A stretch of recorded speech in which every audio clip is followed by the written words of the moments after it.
చాలా బాగుంటుంది, చూడొచ్చు, అద్భుతంగా ఉంటుంది.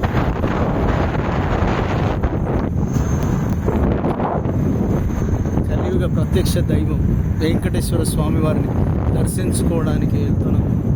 అద్భుతమైన వాతావరణం, చల్లగా ఉంది, చాలా బాగుంది. అసలు ఆ వెంకటేశ్వర స్వామి యొక్క అనుగ్రహం పొందాము ఈరోజు. అసలైతే చాలా వేడిగా ఉంటుంది, కానీ చల్లగా ఉంది. ఈరోజు వర్షం పడింది, అద్భుతంగా ఉంటుంది. మీరు ఇక్కడ చూడొచ్చు.